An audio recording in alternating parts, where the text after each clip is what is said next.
En vivo, desde la octava, en el corazón de la Ciudad de México, para todo el país, en contexto. Es momento de ponernos en contexto con Rubén Luengas.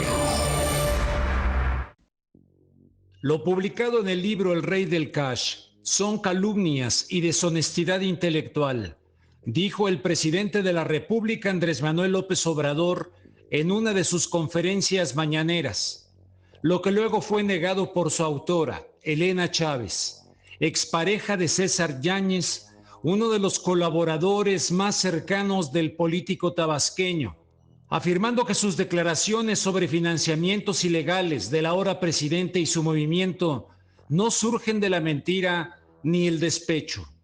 En sus 290 páginas el libro de Chávez expone corrupción, deslealtad, traiciones, ambiciones de poder y abusos en el círculo más íntimo del mandatario. ¿Pero dónde están las pruebas?, preguntan analistas y también políticos militantes de la llamada Cuarta Transformación.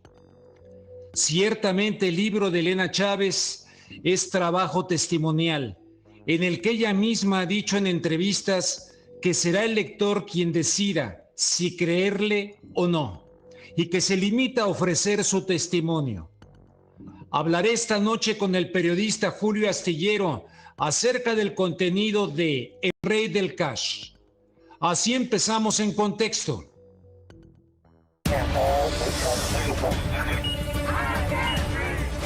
En contexto. 81.400 personas. En contexto con Rubén Luengas.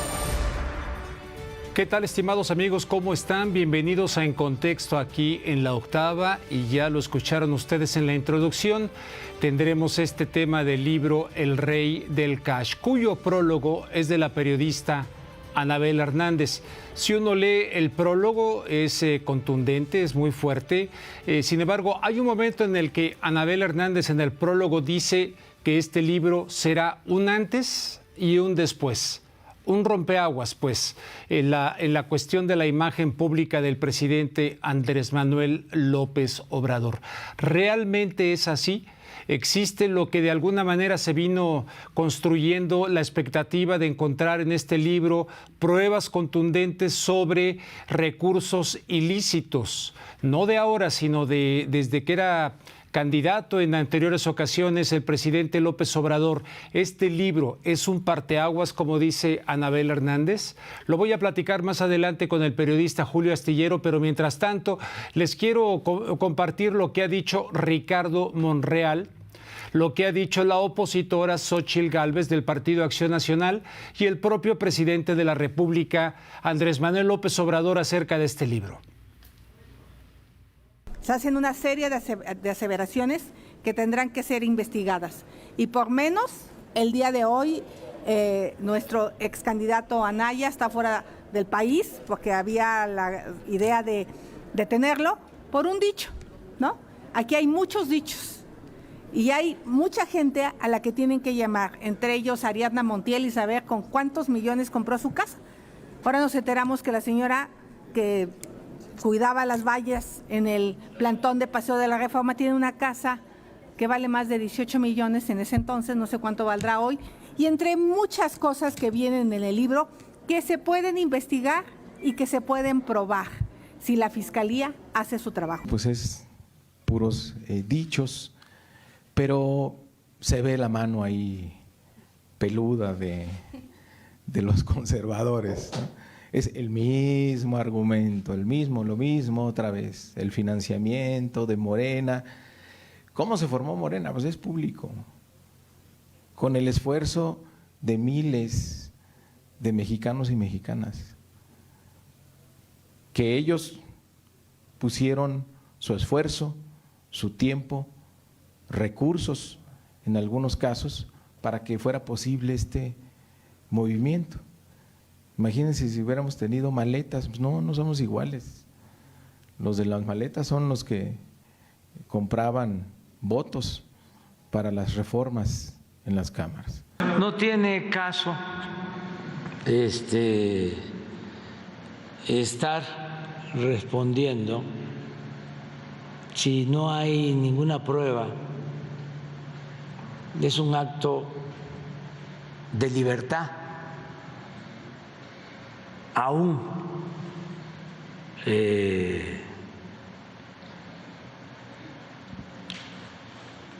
sin pruebas y de deshonestidad intelectual, entre otras cosas. Pero así es esto y van a seguir porque no les ha resultado nada. Eso es lo que dijo el presidente de la República, la opositora del PAN, Xóchitl Gálvez, Ricardo Monreal, pero tenemos ahora la presencia, cosa que agradezco, del periodista Julio Hernández Astillero, a quien le doy la bienvenida aquí en Contexto, desde este estudio que todavía tiene aroma de astillero.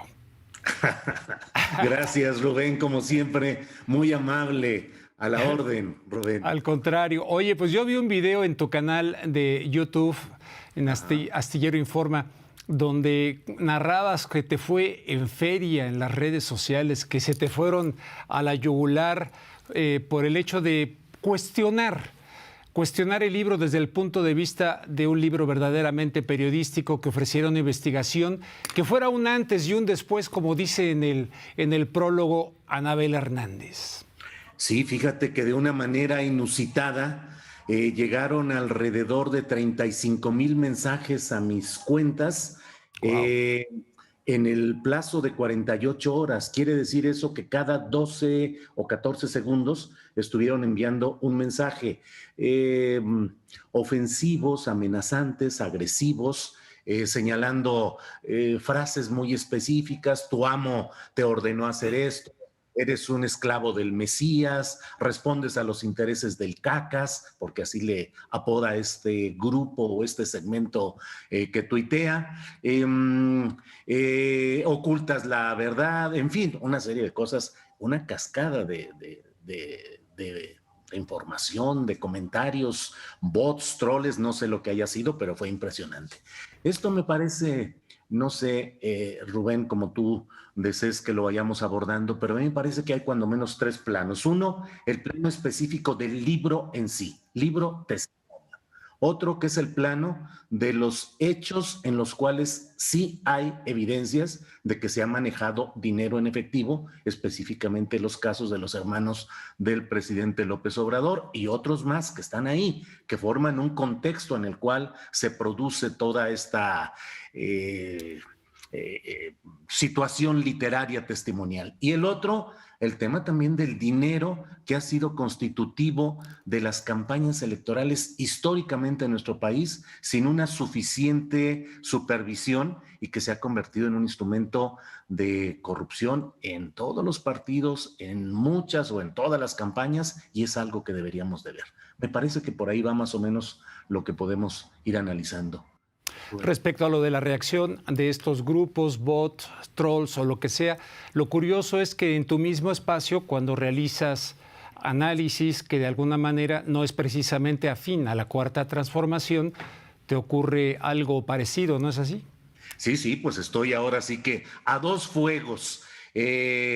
Cuatroteístas o amlistas que me acusan de servir a la derecha y de servir a intereses conservadores, de ser émulo o apoyador de Felipe Calderón, de Margarita Zavala, porque yo pienso que desde un periodismo como el que yo hago se debe de criticar lo que hay de errores dentro del propio gobierno desde el punto de vista de quien habla. Errores, claroscuros, altibajos, pero es evidente que no se está en presencia de un ejercicio político perfecto, porque ese no puede existir. Lo que hay siempre es un ejercicio que tiene pues sus altibajos, y de eso hay que hablar todos nosotros. Y luego se viene pues la otra cascada de críticas desde el flanco de ahora de estos grupos anti-AMLO, que es una cascada muy peculiar, Rubén, por el número, la sincronización, y que junto con el envío masivo de PDFs haciendo circular el libro a quienes, incluso en cadenas de chats, pues habla de una planeación política muy específica según mi punto de vista. Hay programas que permiten enviar masivamente estos mensajes a grupos de WhatsApp y se va sembrando la idea en los grupos de WhatsApp de que esto es real y de que así está la realidad. Yo creo que hay mucho que analizar en cuanto a la manera como se ha difundido en los medios de comunicación convencionales, las entrevistas muy cómodas que se le han hecho a la autora y esta difusión masiva a través de grupos de WhatsApp y la cadena de correos, de envíos y de ataques cibernéticos. Me pareciera que es como una orquestación política. Yo, de hecho, lo he leído en esa versión de PDF que me llegó como varias veces. No he comprado el libro, lo he leído ahí. No lo he terminado, debo confesar, pero evidentemente coincido contigo respecto al análisis que hiciste en tu espacio, que me gustaría que compartieras con la audiencia de En Contexto de La Octava. Y en tu opinión, ¿qué habría detrás de esto? ¿Hay un despecho realmente? Ella dice que no, Elena Chávez, que no hay un despecho. Sin embargo, pues llega en un timing, como dirían en inglés, muy particular, donde se está entreverando con otro tipo de cuestiones, como los famosos papeles de la Sedena. Hay un ambiente muy raro, muy oscuro. Y dentro de esto irrumpe este libro en el cual yo no lo tiraría a la basura, Julio, desde el punto de vista, desde que tenemos un historial desde René Bejarano, IMAS, etcétera, donde hemos visto entregas de dinero ciertamente en efectivo. Pero lo cierto es que el libro nos queda de ver, creo yo, como una investigación contundente que dijera, aquí está demostrado. Sí, hay una ambivalencia de parte de la autora que en algunas entrevistas dice, este libro lo escribí desde el periodismo, y en algún momento en Radio Fórmula, donde le preguntan cuáles son los nombres de los implicados en cierto momento que ella narra, y dice, no los puedo revelar porque como reportera tengo que guardar el secreto de la fuente. Eso nos lleva a preguntarnos, ¿es un libro periodístico? ¿Es un libro testimonial? ¿Es un libro de ficción? ¿Es un libro de no ficción? Porque el recurso de guarecerse bajo la idea del testigo creo que está muy deteriorada en este caso. Ciertamente todo testigo puede tener un valor probatorio ante un juicio, en un proceso judicial, pero eso no quiere decir que el simple hecho de emitir algo porque dices que te lo platicó otra persona, lo cual sería un testimonio indirecto, sirva como una prueba absoluta. Los testimonios pueden ser falsos, verdaderos, influenciados, genuinos, circunstanciales, distorsionados. Y en este caso hay un elemento fundamental, me parece a mí, Rubén, y a la audiencia que nos escucha, el hecho de que este presunto testimonio está afectado de lo que un editor, un periodista, un jefe de redacción diría, a ver, espérame, en este asunto tu testimonio no funciona porque está afectado de un conflicto de interés y está afectado del hecho de que está cargado de circunstancias de pasión y de sentimientos que no permiten que tu testimonio esté exento de ellos y que pueda ser considerado objetivo. En algunas legislaciones de otros países se establece que en este tipo de trabajos debe probarse lo que implica ese testimonio. Sobre todo en este caso, la señora Elena Chávez tendría que, por ejemplo, mostrar las notas que dice que fue tomando a lo largo de los años para ir elaborando este libro.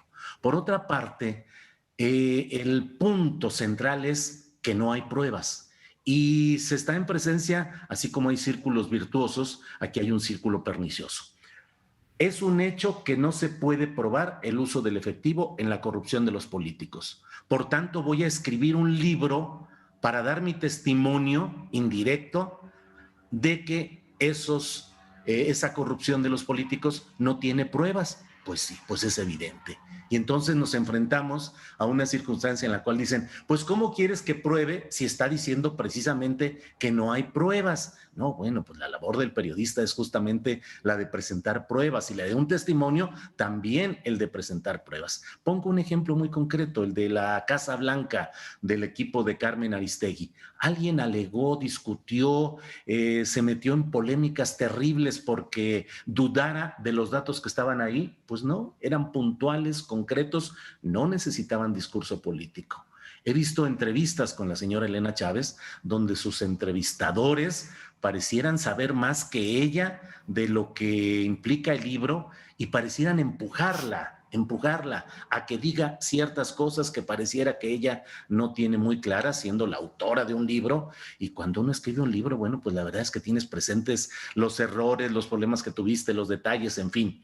Entonces creo que está afectado de todo este tipo de cosas este testimonio que a mí me parece más una orquestación política que cada vez va quedando más clara de grupos y de intereses que están usando este testimonio que de otra manera quedaría en una especie de expediente personal, de relatos personales que se valen, de memorias, pero no está probando absolutamente nada.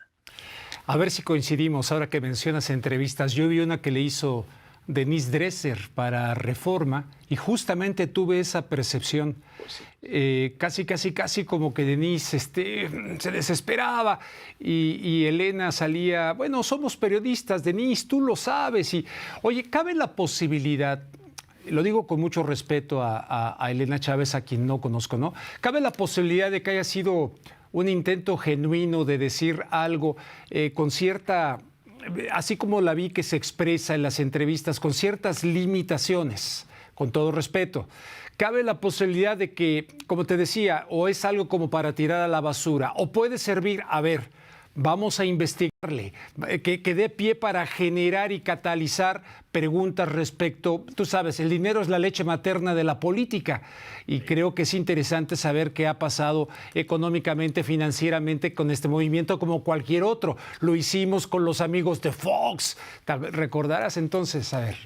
Sí, absolutamente. Los amigos de Fox, Pemex Gate, y hay suficientes evidencias del manejo de efectivo en circunstancias relacionadas con el movimiento de Andrés Manuel López Obrador. Digo, pues está desde luego lo de Bejarano, lo de Imas, está lo de los dos hermanos recibiendo sobres de dinero.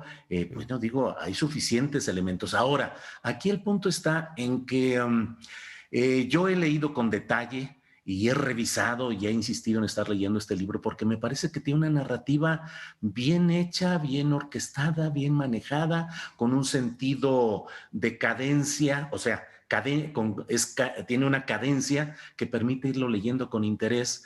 Y no conozco antecedentes de Elena Chávez de que haya tenido, digamos, esa evolución en su escritura como para ir haciendo un libro que es interesante, que llama la atención.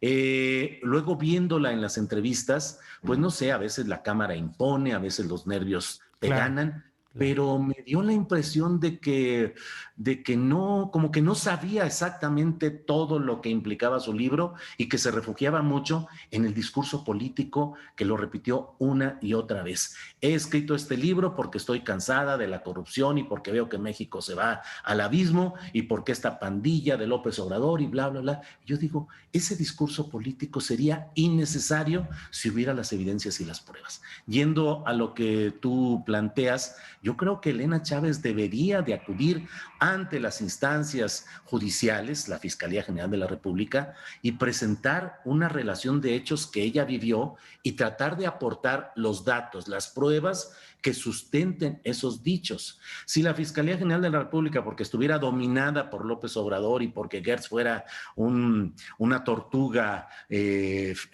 andante, bueno, pues entonces habría que denunciarlo en instancias internacionales y mostrar, decir, aquí están las pruebas de todo esto. Es un libro con mucha misoginia, por ejemplo, contra Beatriz Gutiérrez Müller. Es un libro que se centra mucho en Marcelo Ebrard y en Mario Delgado. a los que ni defiendo ni remotamente, pero sí me llama la atención que el discurso político va muy concretamente contra ellos, y no olvidemos que Elena Chávez trabajó cercanamente y en su libro expresa reconocimiento a Joel Ortega, que fue director del Metro y que tuvo una presencia en la cual terminó en un conflicto terrible con Marcelo Ebrard. Son simplemente datos que están por ahí volando, pero que creo que vale la pena analizarlos. ¿Crees que este libro, al margen del análisis que tú realizas y muchas otras personas realizamos, crees que pueda irrumpir en el ánimo de los votantes, que pueda modificar, o simple y sencillamente, como están diciendo, entre más me ataquen, dice el presidente, más me fortalezco? Creo que no le va a pegar demasiado, aunque el embate en medios de comunicación convencionales, en estas campañas cibernéticas muy claras y muy evidentes, claro que van a insistir. Yo creo que no le van a mover mucho, porque en el fondo mucha gente tiene la percepción de un presidente que sigue trabajando muchísimas horas. Es como lo de la cuestión de la salud. En lugar de que le afectara el que se denunciaran las circunstancias delicadas de salud que tiene López Obrador, pues mucha gente dijo, y mira, así sigue levantándose temprano y sigue trabajando todo el día y sigue yendo los fines de semana de gira. Entonces, gracias, porque aún cuando está muy enfermo es capaz de seguir trabajando. En este caso, me parece que si no son capaces de probar de manera consistente hechos de corrupción que afecten a López Obrador, creo que no va a funcionar aún este proceso. Pero creo que forma parte de esa cadena, de un proceso que, como bien lo decías, arrancó con la filtración de la parte testada del informe Encinas y que ha continuado pues con otras cosas, con las revelaciones de Guacamaya, la creación de una cuenta mentirosa, Guacamaya Hacks, para tratar de aprovecharse del contenido de esas revelaciones de Guacamaya y adaptarlas a una narrativa contra López Obrador. Creo que estamos en presencia de un momento complicado, porque pareciera que muchos intereses mediáticos, empresariales, partidistas están desesperados buscando la manera de tumbar el carril en el cual va Morena, que con todos sus errores y con todas sus broncas, pues sigue ganando elecciones y pareciera que va a seguir ganando elecciones. No le entro al análisis de cómo y con qué resultados, porque nos llevaría todo el programa, pero bueno, en los hechos prácticos, Morena sigue ganando y creo que va a seguir. Julio, nos queda como 5 minutos y no quiero dejarte de preguntar sobre ciertos aspectos que veo. El de Lenita Poniatowska, ¿verdad? Bueno, es más mesurado, donde incluso habla de cuestiones que el presidente nos deja de ver, dice Lenita, y veo los comentarios, le salió lo neoliberal, siempre estuvo en la derecha. Lenita Poniatowska, imagínate, a mí me parece muy legítimo, ella invita al presidente a plantearse de manera distinta, pero otro caso, digamos, más fuerte es el de John Ackerman, que incluso ha dejado de escribir en La Jornada, ya no tiene programas en el Canal 11, y él denuncia que es una situación de haber criticado a Morena. Otros dicen, no, lo que pasa está que John, desde que corrieron a Irma, Eréndira Sandoval, él está ardido, en fin. Te quería preguntar eso, a nivel interno, ¿cómo ves este tema cuando ha habido también denuncias de procesos no muy democráticos al interior de este partido? No hay procesos democráticos. Morena se ha convertido en una repetición vergonzosa de los peores vicios de los partidos dominantes, particularmente del PRI. Mario Delgado es un hombre que ha trastornado profundamente la esperanza de que hubiera democracia y regeneración en un partido como es Morena, por un lado. Por otro, se sataniza también la crítica, la disidencia respecto a este tipo de procesos. Hay una corriente dentro de Morena y dentro de la 4T que quisiera que no se tocara al movimiento ni con el pétalo de una crítica fundada. Y eso hace mucho daño al país, a un proceso democrático, a una aspiración de que salgamos de la predemocracia y entremos a algo diferente. Son momentos difíciles para ejercer el periodismo, para ejercer la crítica y para ejercer también la convicción cívica, porque todo está hoy posicionado forzadamente en estás a favor de López Obrador o contra López Obrador, estás con la 4T o estás contra ella. Y a partir de ahí, la etiqueta y la corriente de críticas y la corriente de golpeteo, que en muchos casos, Rubén, buscan amedrentar justamente nuestro ejercicio libre de criterio y de oficio periodísticos. Por último, Julio, ¿está militarizando al país Andrés Manuel López Obrador o no lo está militarizando? Yo no tengo ninguna duda y me parece que allí es donde practicamos un civismo avestruz. Tenemos las evidencias, tenemos la presencia. Nunca se había entregado tanto poder a los militares como en lo que va de esta administración federal.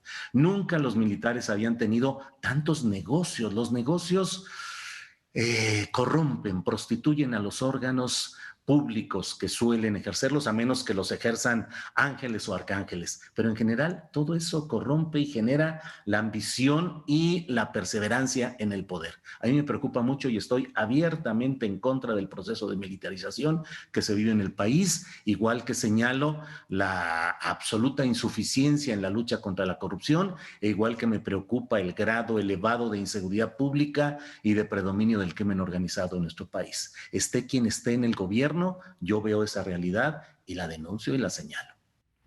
Julio, pues desde este estudio que, repito, todavía tiene aroma de astillero, aquí me invitaste varias veces a este mismo espacio. Te mando un fuerte abrazo, te agradezco que hayas aceptado la invitación y si me lo permites, pues seguimos en contacto y en contexto. Claro.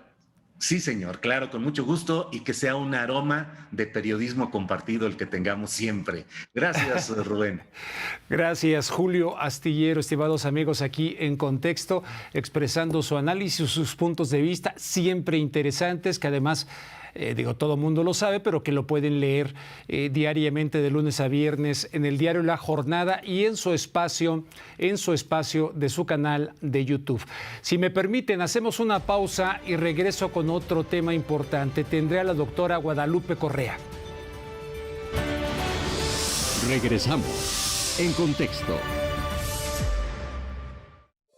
Diálogo abierto, directo y sin concesiones. En el conversatorio de la Octava, nuestros invitados especiales responden tus inquietudes. Y mi posición siempre ha sido la misma. Mi lealtad es con el presidente López Obrador. Escucha lo que políticos, activistas, expertos y líderes de opinión tienen que decirte. En mí siempre vas a encontrar a una mujer que estudia y que lee. No me voy a lo güey, a los trancazos con nadie.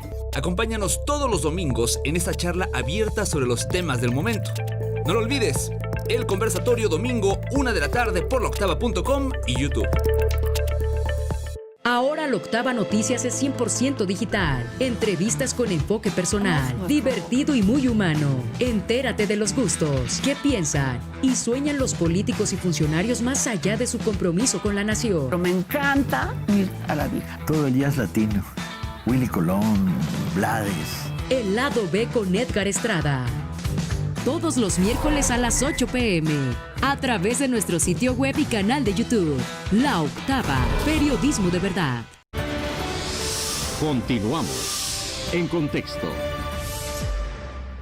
Estimados amigos, aquí estamos de regreso en Contexto, aquí en este espacio de La Octava, y precisamente durante la semana Horacio Duarte presentó su renuncia como el titular de la Administración General de Aduanas para colaborar con Delfina Gómez, quien fuera secretaria de Educación Pública y quien se va a buscar la gubernatura del Estado de México, el estado más densamente poblado de la República Mexicana. ¿Esto realmente es algo estratégico para irse a esta madre de todas las batallas, de todas las elecciones, el Estado de México, o realmente salió con dolor Horacio Duarte, alguien muy cercano al presidente de la República, al dejar este cargo donde también el presidente ha incrustado la mano militar?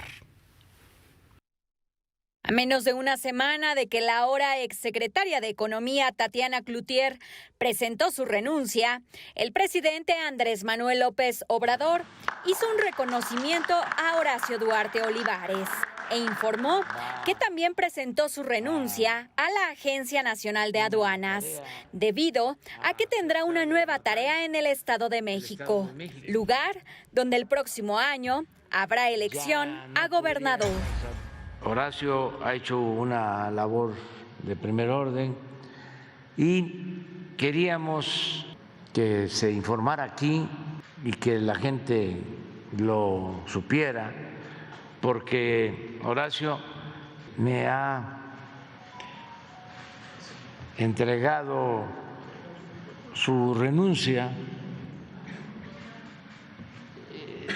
porque va a otra tarea y no queríamos que se fuera por la puerta de atrás. Lo mismo que en el caso de Tatiana, ¿no? Que nos ayudó tanto para triunfar y con su trabajo. Y lo mismo Horacio, en este caso va a una tarea a su estado natal, el Estado de México. Sobre su nueva encomienda en el partido, Horacio Duarte se limitó a contestar que va a la batalla maestra. Voy a la batalla maestra. ¿A qué? A la batalla maestra. Bueno. Antes de renunciar a la Agencia Nacional de Aduanas, Horacio Duarte Olivares informó que en materia de combate a la corrupción se han cesado a más de 2,000 funcionarios de aduanas. Se han abierto más de 30 denuncias en la Fiscalía General de la República y a partir de investigaciones de la Unidad de Inteligencia Financiera, se han congelado cuentas a exadministradores de aduanas. Esto, entre otros datos. Con la proyección que tenemos al cierre de diciembre de este año de 1.104.000 millones de pesos, vamos a reflejar que tenemos un crecimiento en este periodo del gobierno del presidente López Obrador de el 16% de aumento en la recaudación en las aduanas. Para La Octava, Bianca Aguirre. Bueno, repito, un hombre muy cercano de hace mucho tiempo al presidente de la República, se fue realmente por su decisión personal. Para platicar acerca de este tema y del tema en general de las aduanas, tengo la presencia de la doctora Guadalupe Correa, quien es profesora de la George Mason University allá en Washington. Mi querida Guadalupe Correa, ¿cómo estás? Me da mucho gusto saludarte y gracias por aceptar la invitación en Contexto aquí en La Octava. Absolutamente, Rubén. Siempre es un placer platicar contigo y con tu audiencia. Muchísimas gracias por la invitación a platicar de un tema que es crucial. No siempre lo estamos teniendo en la mira, pero esto podría tener muchas más implicaciones, todo lo que está sucediendo con las aduanas en México.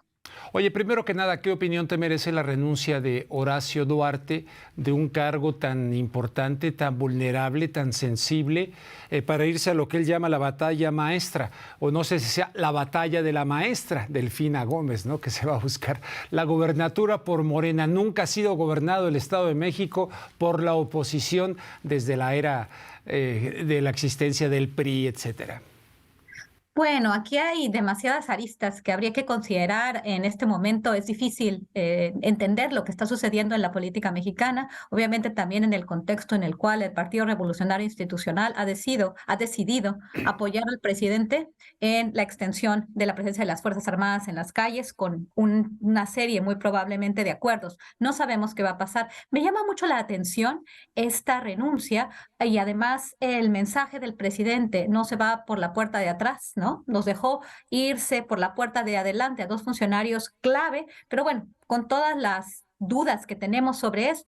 Y el tema de las aduanas, si nosotros recordamos, en julio de este año se anuncia que las 49 aduanas de México van a ser ahora controladas por las Fuerzas Armadas. Hay que recordar esto.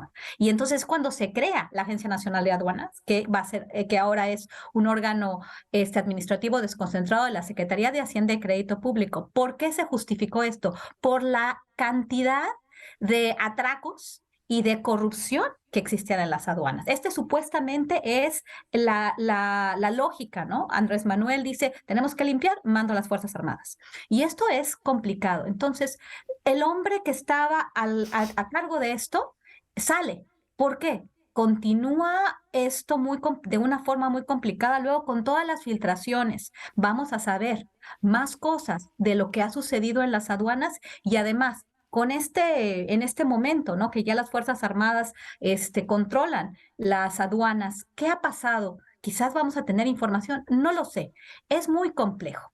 El tema de Tamaulipas, que vincula supuestamente huachicoleo fiscal, que traen gasolina supuestamente, y esto es el gran negocio ahora de células del cartel del Golfo, el tema de la aduana más importante terrestre del país, que es Nuevo Laredo, y la supuesta vinculación, de acuerdo con diferentes personajes, Alejandro Rojas Díaz Durán, que dice que supuestamente pues personajes importantes ahora, antes priistas o panistas, que ahora son parte del partido Morena en Tamaulipas, han estado vinculados a este huachicoleo fiscal a partir del asesinato y de todo lo que sabemos de los hermanos Carmona. Las aduanas son un tema clave y por aquí podría tener muchos problemas el ahora gobernador del estado de Tamaulipas. ¿Qué ha pasado en las aduanas de México todos estos años? ¿Por qué llegan las Fuerzas Armadas? ¿Y cuál ha sido el breve papel de las Fuerzas Armadas? ¿Y por qué la persona que estaba a cargo decide irse a una cuestión electoral? Cuando López Obrador necesita a un hombre de su mayor confianza encabezando esta labor. Me llama mucho la atención y me llama mucho la atención el discurso que se dio cuando se despide de Horacio Duarte. ¿Tú qué piensas? ¿No?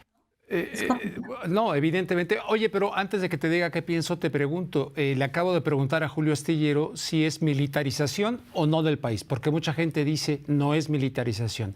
Y las aduanas están dentro de este contexto. Y una nueva línea aérea que viene y el aeropuerto y muchísimas otras cosas. En tu opinión, ¿es militarización sí o no? Y dentro de eso, el punto sensible, delicado de las aduanas, donde puede salir mucha mugre. Demasiada mugre. Demasiada mugre. Y no nada más las aduanas. Los puertos, las aduanas, toda la seguridad del país, la seguridad pública ahora concentrada en las Fuerzas Armadas, una monopolización de todo lo que es la cuestión de seguridad en una sola institución, en las fuerzas castrenses. Si eso no es militarización, o si queremos utilizar otra palabra, algunos lingüistas o expertos en lenguaje dicen que esto no es militarización. Independientemente de que utilicemos o no una palabra, esta no es mi área de expertise, pero lo que sí sé es que el avance de los militares en las funciones más importantes y avanzando, ¿no? Inclusive este manejo ahora o una creación de una línea aérea en manos de los militares, bueno, si esto no es militarización, no sé cómo le podamos llamar, un avance extraordinario del papel de las Fuerzas Armadas en las tareas más delicadas de la vida pública en México y uno de los temas más importantes, que es la seguridad en todo su contexto, ¿no? El tema de las aduanas y el tema de los puertos es muy importante porque está vinculado también al papel que ha tenido la delincuencia organizada y la capacidad que ha tenido la delincuencia organizada para vincularse con funcionarios públicos a nivel federal. Obviamente estamos hablando de un tema de orden federal en los diferentes estados de la República y tal vez también vinculación con personajes locales, como lo vemos en el caso de Tamaulipas. Yo insisto, el caso de Tamaulipas y los funcionarios de Morena que supuestamente participaron o han participado en el huachicoleo fiscal, de acuerdo con una serie de reportajes que aún no se han confirmado. Quizás esto sea simplemente un chisme, ¿no? Pero importantísimos personajes allegados a Morena en una parte donde las aduanas, en una parte del país donde las aduanas son muy importantes por el tema del comercio lícito e ilícito. Hablamos del puerto de Reynosa, de la aduana de Reynosa y la aduana de Nuevo Laredo, también la aduana de Matamoros, y siempre una vinculación con la delincuencia organizada. Creo que la racionalidad del presidente de este gobierno es vamos a limpiar, pero ¿estarán limpias las Fuerzas Armadas? ¿Estarán pristinas y no cometerán también actos de corrupción cuando en las aduanas se mueve tantísimo dinero? Y entonces ya no tenemos pesos y contrapesos. Antes estaba el contrapeso de las Fuerzas Armadas en relación con la Secretaría de Hacienda y Crédito Público, que era quien las operaba. Pero ahora, ¿qué estamos haciendo? Poniendo todo en manos de las Fuerzas Armadas con la proclividad que existe, con todo el dinero que se maneja, el tráfico ilícito que pasa por estas aduanas tan importantes, la droga, las personas, el huachicol o las gasolinas que vienen sin pagar impuestos hacia México de los Estados Unidos. Y hay una investigación en curso en los Estados Unidos que vincula a uno de los hermanos Carmona que está como testigo protegido en los Estados Unidos. ¿Qué sabrán los Estados Unidos de estos personajes que supuestamente han estado vinculados a esta cuestión? Por ejemplo, este señor Ricardo Peralta Saucedo, acuérdense, quien fue el titular de Administración General de Aduanas, supuestamente está vinculado a toda esta cuestión del huachicoleo, una relación con él, algunas células del Cartel del Golfo, y esto lo vinculan a mí, pero esto no lo sabemos realmente, no está confirmado, ¿no? Pero sí sería muy interesante ver cuál es la información que tiene Estados Unidos y que sacó de un personaje pues muy oscuro, estos dos hermanos Carmona, que financiaron campañas de Morena y que estuvieron muy vinculados a otro personaje en exceso oscuro como es Francisco Javier García Cabeza de Vaca, el ex gobernador del estado de Tamaulipas, investigado por enriquecimiento ilícito, lavado de dinero, delincuencia organizada, en un estado donde sabemos que las fuerzas del orden, los políticos han estado vinculados a crimen organizado y a todas las demás actividades. Y uno de los hermanos que fue asesinado en Nuevo León, uno fue asesinado de manera que no se ha resuelto cuál fue el móvil de ese asesinato. No se sabe, pero ellos estuvieron muy vinculados con Francisco Javier García Cabeza de Vaca. Se dice que Francisco Javier García Cabeza de Vaca los manda para infiltrar Morena, alguien lo mata, ¿quién se queda con el celular, las comunicaciones del hermano Carmona que murió? Pero Estados Unidos sí sabe lo que sucedió, porque el hermano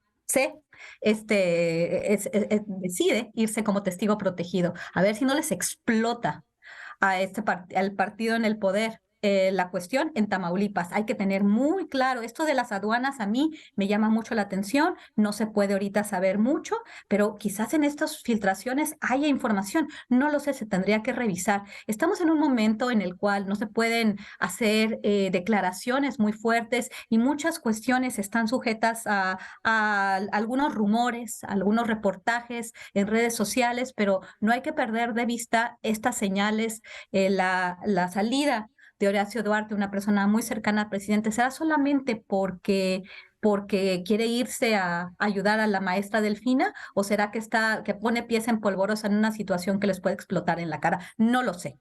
En este momento no lo sabemos, pero quiero dar algunos elementos y lo que se está diciendo simplemente para que no nos sorprendan, para que no estemos sorprendidos cuando algo salga un poco mal. Y esto de las aduanas, los puertos y el avance de las Fuerzas Armadas, que algunos no le quieren llamar militarización, pero es militarización aquí y en China. Guadalupe, que conste que es una especulación mía, no descarto, reflexiono, pienso, por lo tanto existo, que esto de guacamaya no hay tal guacamaya. Y lo que pudiera haber es que desde allá, desde los Estados Unidos de Norteamérica, pudieran haber realizado este hackeo, esta filtración. Todo el mundo sabemos cómo actúan allá en Estados Unidos para chantajear, como para presionar, como al cara de piña de Panamá, Noriega, que estaba en la nómina de la CIA. Aquí mismo en México, a mí casi me consta, pero no lo digo porque si no, ex legisladores del PRI vinculados al narco que los tuvieron siempre presionados para legislar de acuerdo a los intereses de los EEUU. Entonces, ¿tú cómo ves? O sea, en este contexto tan oscuro, tan raro, de repente viene esto del guacamayazo. ¿No pudiera venir desde allá, desde los Estados Unidos, como una señal o como algo, ¿verdad? Porque están en juego muchas cosas. Ayer tuvieron, o antier, el encuentro de alto nivel entre México y Estados Unidos. O sea, tú sabes bien cómo se maneja Estados Unidos. La manita de puerco que les pudieron haber hecho el día de ayer, ¿no? Siempre les hacen manita de puerco, así lo mismo le hicieron en el año 2019 cuando se aprueba el Quédate en México y México dijo, bueno, está bien, con Donald Trump. Los demócratas son un poco más cautos, ¿no? Y lo hacían por atrás, tras bambalinas. Bueno, pero independientemente de eso, tú estás diciendo, bueno, me atrevo a especular. Pues todos nos atrevemos a especular porque este grupo pues aparece, ¿no? Un grupo de hackeo, aparece una cuenta, supuestamente está vinculada o no, pero hay algo que a mí me llama mucho la atención.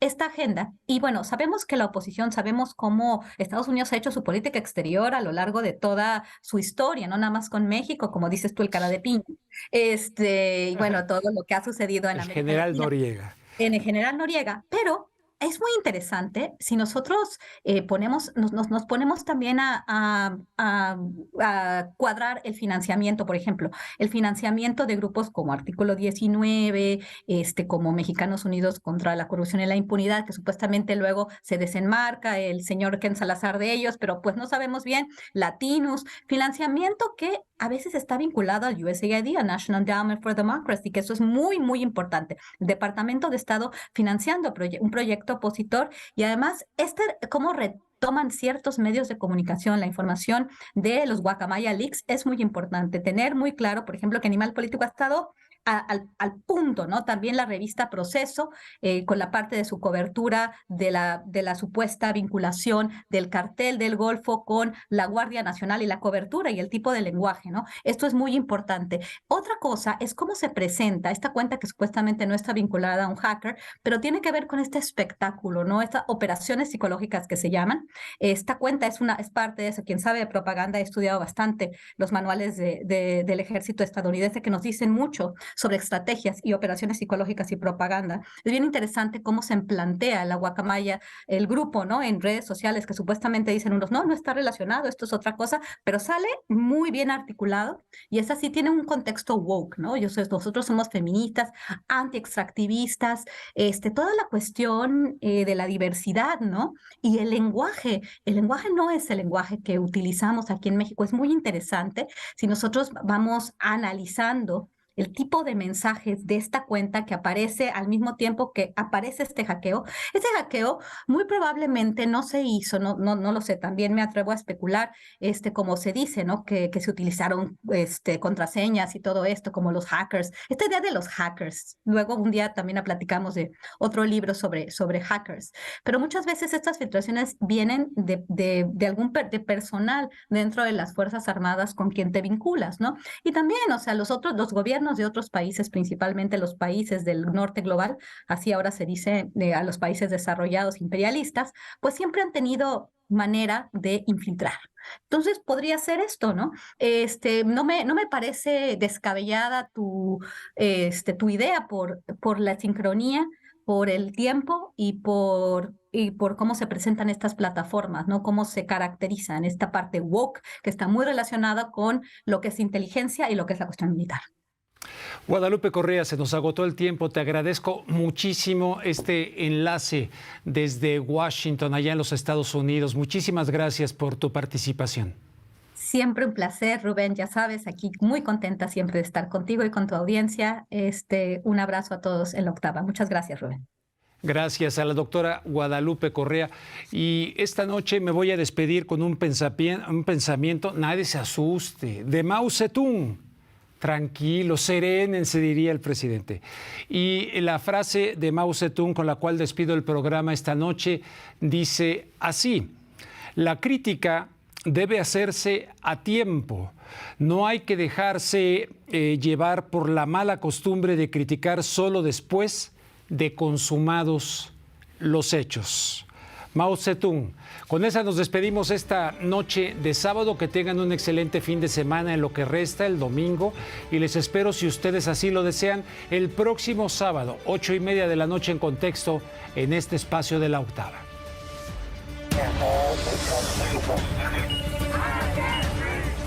En contexto. 81.400 personas. En contexto con Rubén Luengas.